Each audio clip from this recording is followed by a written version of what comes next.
Hello, welcome. I'm Barb.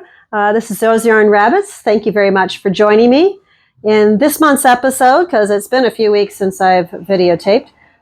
This week's episode, I just got a few projects that I've completed, one or two whips that I'm going to show you, a couple of videos that I've been following, video channels that I've been following on YouTube that I found of interest, and just a few of my homesteading projects that I've worked on. So thank you very much for joining me, and let's get right to it. Hello. Thank you again for coming and joining me. If this is your first time coming here, thank you. I hope that you're going to like what you see here and what I have to offer and what I'm working on. And if you are returning, thank you very much, friends, for coming back and supporting me. Appreciate it very, very much. Haven't come to you for a couple of weeks. Been busy. I had a sister from out east come and visit me for a while, so I was busy doing things with her. Then I got sick. My husband and I are still battling colds. We're on the mend. We're doing better. And I also found that I didn't have as much time for things because I ended up starting not one but two part-time jobs in the last 3 weeks. Boy, I tell you, I've been looking for a job for over a year, and all of a sudden, boom, boom, got a job just like that. Neither of them are difficult jobs. They're very easy, very relaxing. They're not career type jobs, but so far I'm enjoying both of them very much. I like the people I work with, and I like the work that I'm doing, and I'm enjoying it.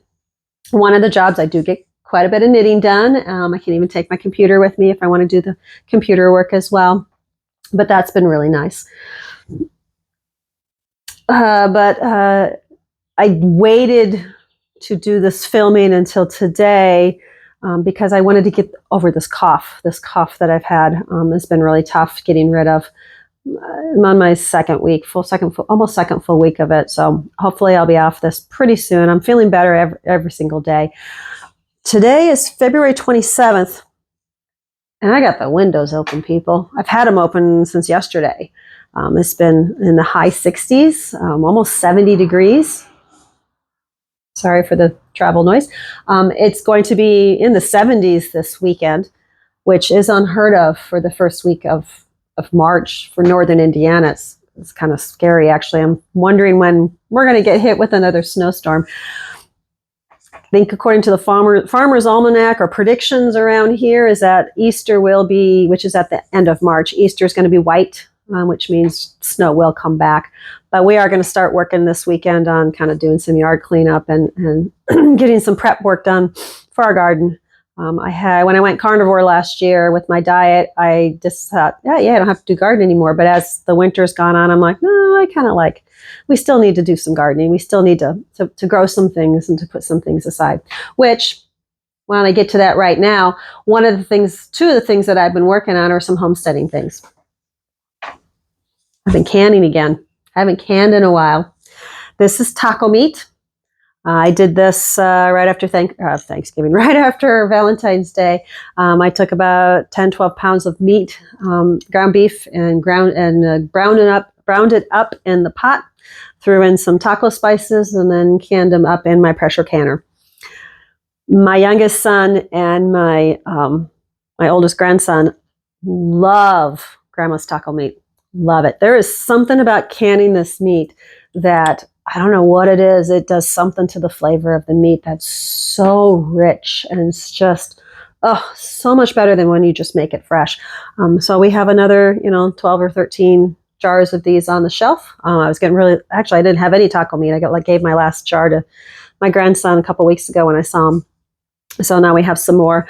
I want to do this again because we go through a lot of taco meat. The other thing I canned was some broth.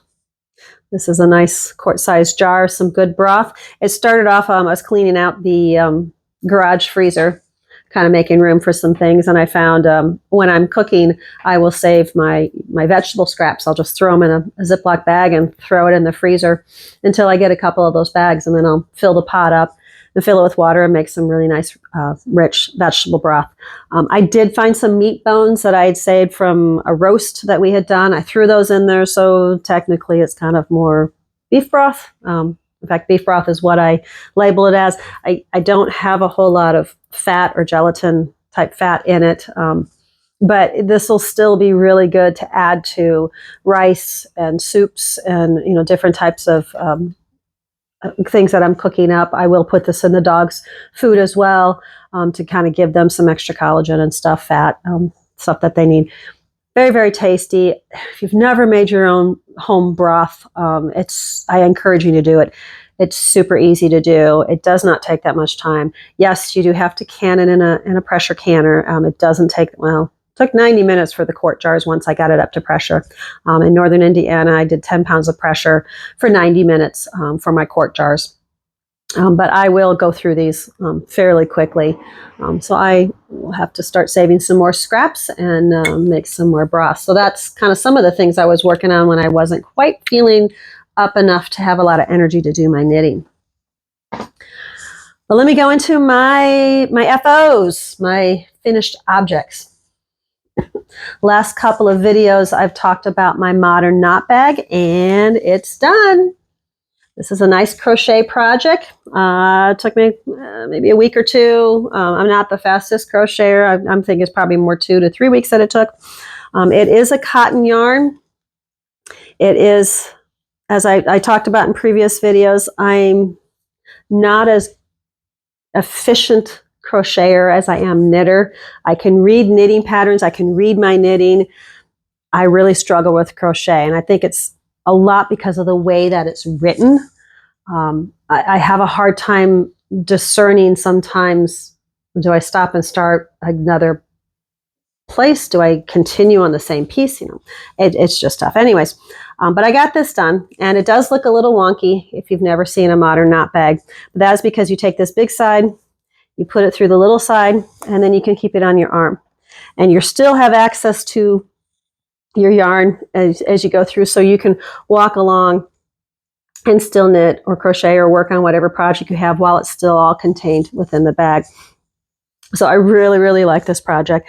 I did decide not to line it. Originally, I was going to line the bag because I was afraid that when I got it done that there would be holes that, you know, crochet hooks and things could slip through. But after making it and kind of looking at it, I don't think that's going to be an issue. I would like to make this again. I did enjoy it, even though I had to restart it about 4 times. I really like it, and I'm looking forward to getting some socks started again to work on that. My other finished project was a project that I hadn't anticipated working on. I've been looking at the decor of my house lately, and I miss my kids. We have 9 kids, 4 grandbabies, and I miss them all when they're not here. So it's nice to have those pictures. I don't like a lot of pictures out, but I do like some. And on the landing of our staircase, I have a shelf on the wall, and it's got my 4 living grandchildren that are up there, some of the good pictures that they have there. Love going by that every day. But I got to thinking about, and this came through some of my prayer as I'm doing my daily prayers, thinking about the babies that were lost lost too soon, lost either to miscarriage or whatever reason that they no longer are around. So I decided I was going to make some little crochet angels for my little grandchildren that are waiting for us in heaven.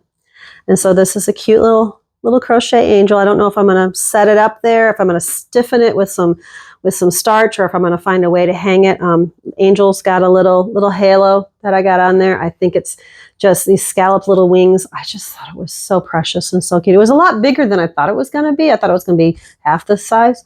But that's what I did on Sunday. I just kind of, I don't know, those little lost babies just were heavy on my heart. And so I wanted to make these angels to remember them for myself. This is a free pattern that I got online. It's called Crochet Angel Ornament. It's from the See Love Share website. And it's a pretty simple, straightforward crochet pattern if you're very good at reading crochet patterns. To tell you the truth, I don't really know if it looks the same as what the picture is. I'm pretty close. But there was a couple parts of the pattern that I was like, I've read it 1,000 times. I've read it, 10 or 12 times, and I'm still not quite understanding.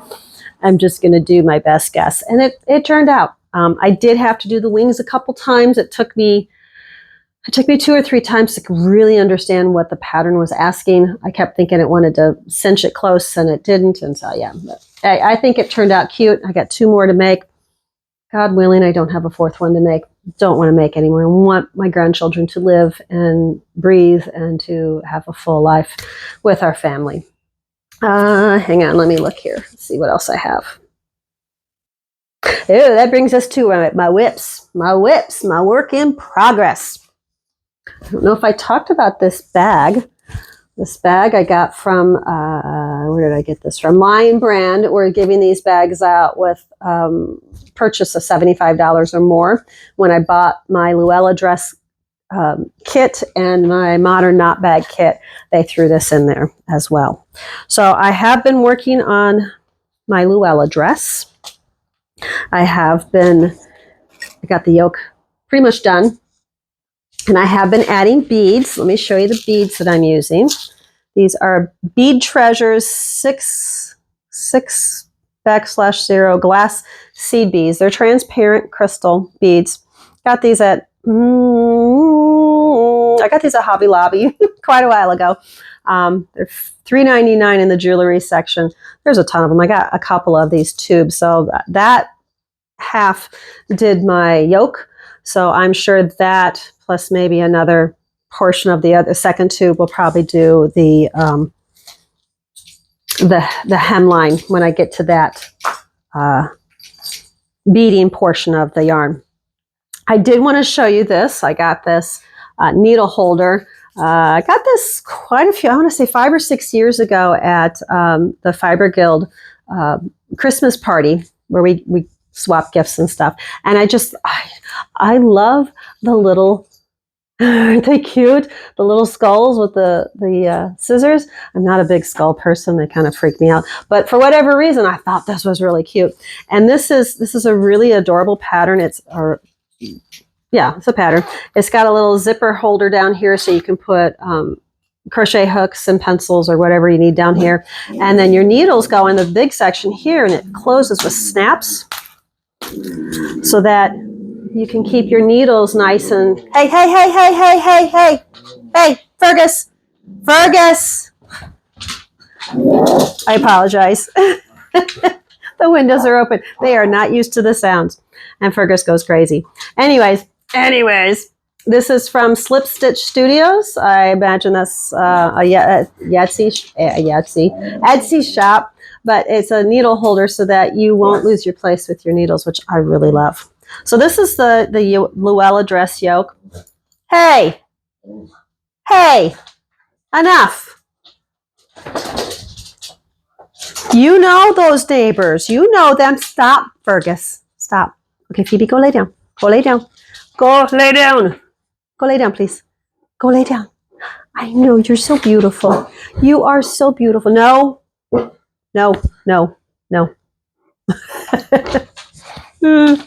Pets. Okay, go. All right.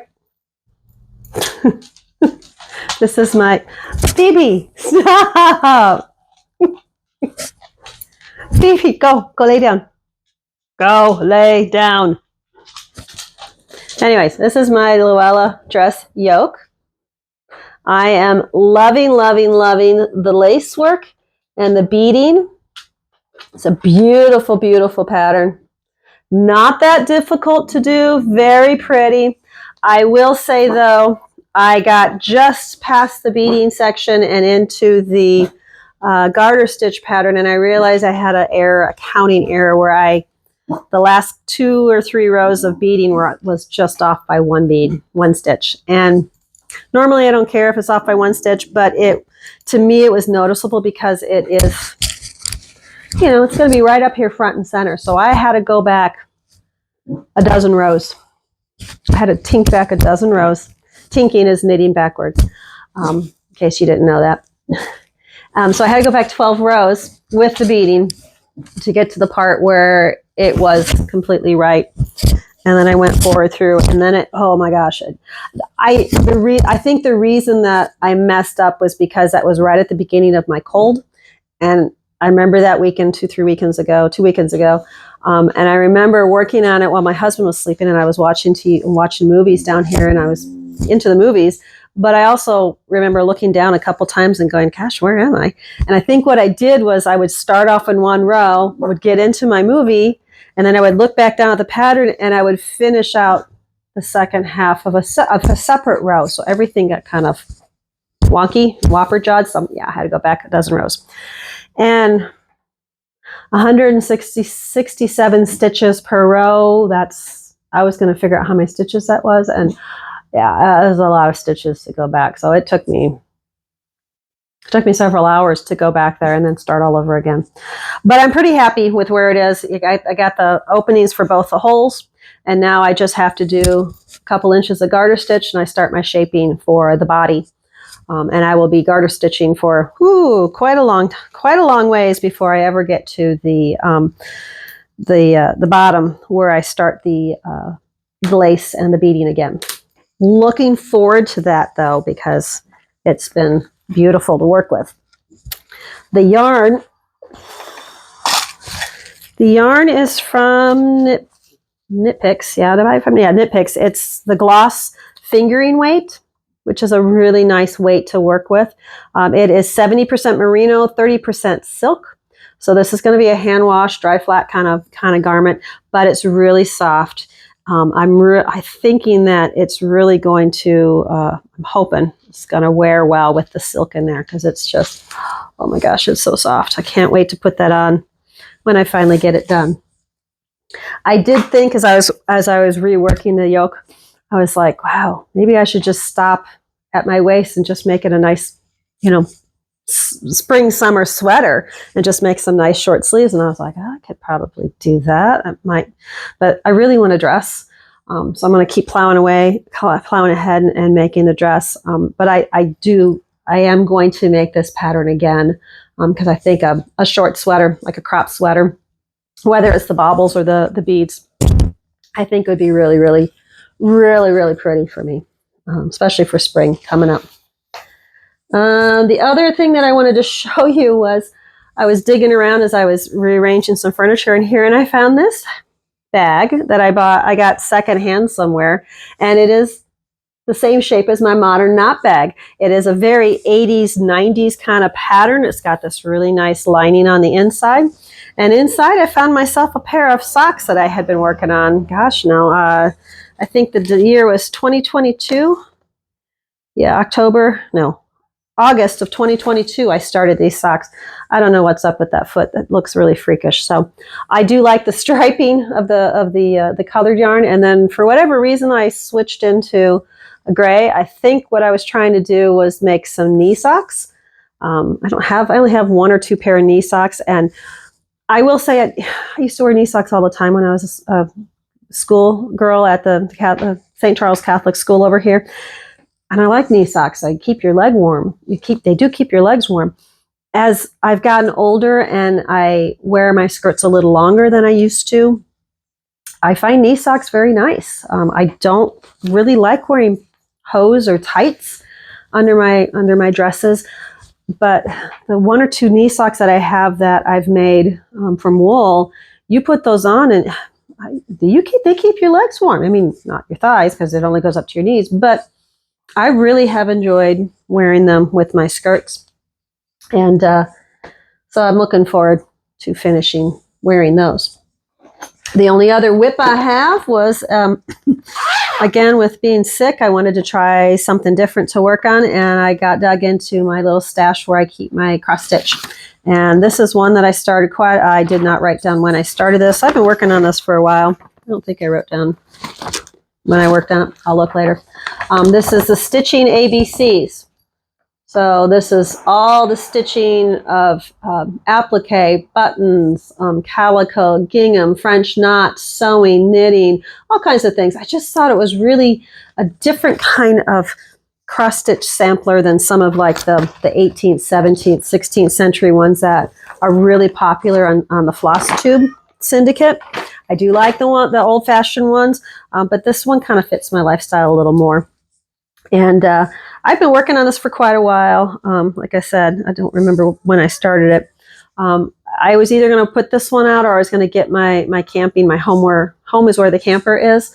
But I decided to work on this one for a while because I'm much closer to finishing this one than I am my camper one. So this is where I'm at right now.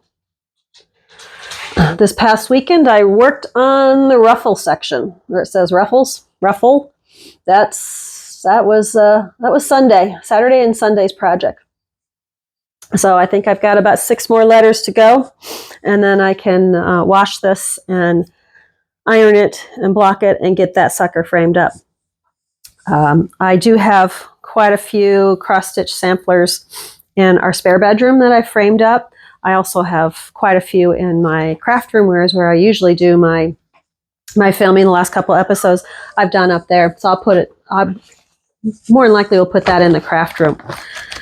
At some point when we either downsize or I just get tired of having them on the wall, I will take all the cross-stitch samplers down. I think I might make some quilts out of them, make some quilt tops or some pillows. That was kind of one of the thoughts with my camper one, is to make a cross-stitch sampler and make a pillow of it for the camper for us. My husband hates pillows, but that's okay. He loves me, so he'll be okay with that. But for now, I'm going to make them and put them on my wall. Speaking of floss tube, with me being sick, I've been watching a lot of videos that I don't normally get a chance to watch, because when the husband's around, we're usually watching a lot of what he wants to watch, which is a lot of what I want to watch, but he doesn't want to watch floss tube. And if you don't know what floss tube is the YouTube section where all the creators that do the cross-stitch samplers and cross-stitch projects, where they all kind of congregate and share all the wonderful things that they work on. So I've been watching some of the floss tube kind of things. And one of the content creators I caught on to was a lady by the name of Dawn. She does the ginger cat stitcher. And I got a big kick out of watching her for a while because she's got kitties, so the kitties kind of come and go. But she had this video that I watched where she was making project bags, kind of similar to this size or a little smaller. And she was putting zippers in them, but she was using zippers from plastic gallon size Ziploc bags. And I was like, I just was intrigued. I was like, what? And she would take these really, really adorable fabrics, and she would make a lining, and she would make the outside portion, and then she would attach the top of a Ziploc bag to close it off. And I just was entranced by that. I thought, wow, that'd be a really cute sewing project to kind of get into, to kind of, because these, to remake, some of my project bags. There's nothing wrong with the project bag I have here. I really like this one. It's a little noisy when I pull it out and work on it. So, having cute fabrics is always kind of fun. But to use the Ziploc or the slide ones, slide bags as your zipper on top was a nice, inexpensive alternative to a regular zipper. I thought that was pretty cool. Another video, that YouTube channel that I've watched a few videos of lately is Leslie at Leslie Friend. She has had some really remarkable, she's got amazing patterns that she works on. And the one that I was caught was the one with the hot water bottle pattern. I do have a hot water bottle in the house, and I've made hot water bottle holders before for family. But I really need to make one for myself, for our own. So I was watching hers to kind of get some ideas. And I just found her really enjoyable to watch. 2 other YouTubers that I like to watch on a regular basis is Lisa at Soulful Spinner. She is Soulful Spinner, if I say that right. She's nearby. She's here in the Midwest. She's just outside Chicago. Really, really enjoy working with her, really enjoy watching her. She's got a really beautiful sense of timing, and the way she does her videos, and they're very relaxing to watch. And the music choices she has are beautiful. One other YouTube channel that I've been watching for a number of years is Chevas. That's Chevy Rel. I've met Chevy many, many years ago when we went to a spin-in at Betty's shop downtown when Betty still had the little house of spinning. So I really enjoy working with Chevas. She's kind of out there. She's pretty wild. You either love her or you love her, tolerate her, whatever you want. She's got a great sense of humor. And I like the projects that she works on. Some of the things that she knits is very inspiring. Because of her, I did make my martini sweater, which I'll have to show you sometime. Really like that martini sweater. In fact, I'm going to have to make a second one of that. But that's all I have for you today. The pets are anxious to get outside. I think the dogs want to get out. I know Maggie's banging out the door over there wanting to get out. I appreciate you hanging around. If you like what you've seen, please give me a like. That really helps my videos to get seen more by the algorithms. You know, it's all about the algorithms on YouTube. Also, consider subscribing so that you'll get notified when my next video comes out. My goal is to have them out every 2 weeks. Life happens. Sometimes it's every 3 weeks. With me starting a couple jobs, I'm going to have to rearrange my schedule on how I'm going to do that, as well as the content of what I want to put in there. And if you think anybody would like to see what I'm working on and what I've got going, go ahead and share the video. Sorry, I'm always afraid she's going to jump at me because she does that. Anyways, thank you very much. I hope you have a great rest of your day and a great rest of your week. And thank you for joining us. Bye. Oh my. I guess I got to turn the remote on.